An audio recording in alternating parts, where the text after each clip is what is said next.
About the tenant-landlord situation at Taylor Place Apartments of 4301 Columbia Pike. In early March, Taylor Place residents received notice to vacate due to renovation of its units and property. We are outraged at the unethical and fraudulent behavior of Taylor Place, and more specifically, its owner company, United Dominion Realty, or UDR. First, UDR offered and even encouraged new or renewing tenants to sign long-term leases right up to 3 days before their permit for renovation was approved, and only 2 weeks before tenants were told they had to move. Many of these tenants specifically asked if there were plans for renovation before moving in. They were told that no such plans existed. When notices went out, those that were given less than the required 120 days were offered buyouts well below the standard. Those that did get 120 days were offered nothing. In both cases, UDR did not take into account the costs incurred by those that recently moved in for application fees, moving, and settling their home.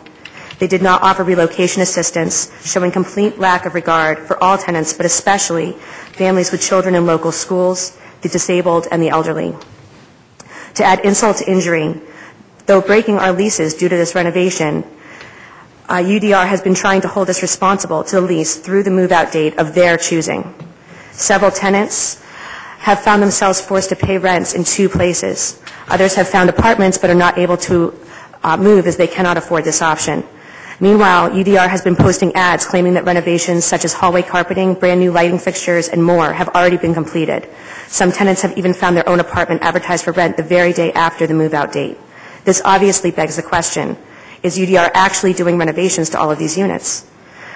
Respected member of the board, it is our heartfelt request to you today that you write a letter to United Dominion Realty requesting relocation assistance without conditions and allowing us to move at will with no restrictions or financial obligation after a 10-day notice of vacancy.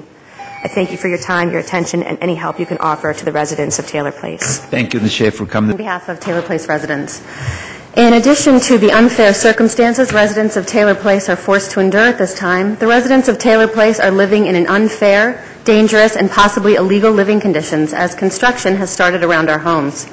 Per our lease and according to the law, tenants have a right to a quiet and pleasant enjoyment of their homes.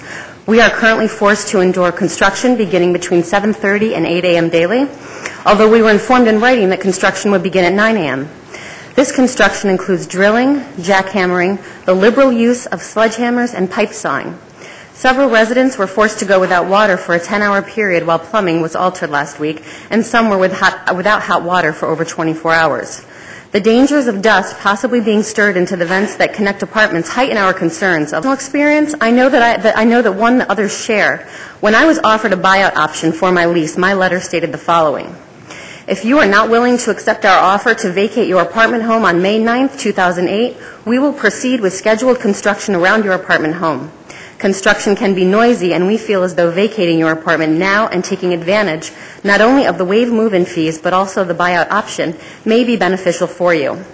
I signed the early termination agreement on May 18th solely based on the above information as I work out of the home, and I knew I would not be able to do so in a construction zone. Construction began directly above and around my home on April 1st, 38 days before my scheduled move-out date. I am now forced to live and work in an environment with noise well above the 90 decibel limit in a residential construction site. I have already paid my rent, including the prorated amount for the month of May. I feel it is imperative that not only you address the concerns my fellow tenants have expressed today, but that you understand the lack of integrity that UDR has shown toward residents who have no choice but to now endure the unbearable living conditions in this virtual prison. When you go home today... Your time has expired. If you can wrap it up in the last sentence, please. Thank you very much. When you go home today, I implore you to sit... I think the specific request from the first speaker was that the board send a letter to the property owner, and would be happy to prepare that for you. To a large extent, we are constrained by what we can negotiate with the owner. With me this morning is Renee Willis. She is with our tenant landlord staff and has been working very hard on this issue. The situation as outlined by your speakers this morning is accurate. It's consistent with what we have learned about the project.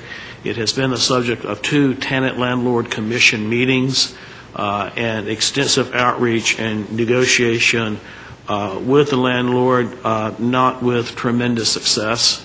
And we are extremely disappointed and do not think this is a way to conduct business with rental property in this community.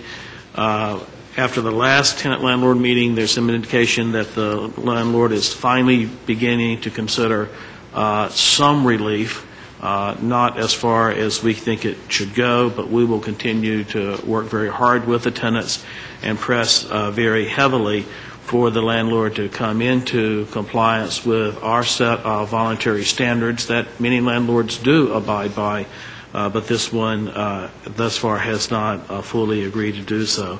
Ms. Willis, anything you want to add? Thank you and good morning. Again, my name is Renee Willis, and I'm with the Housing Services Section.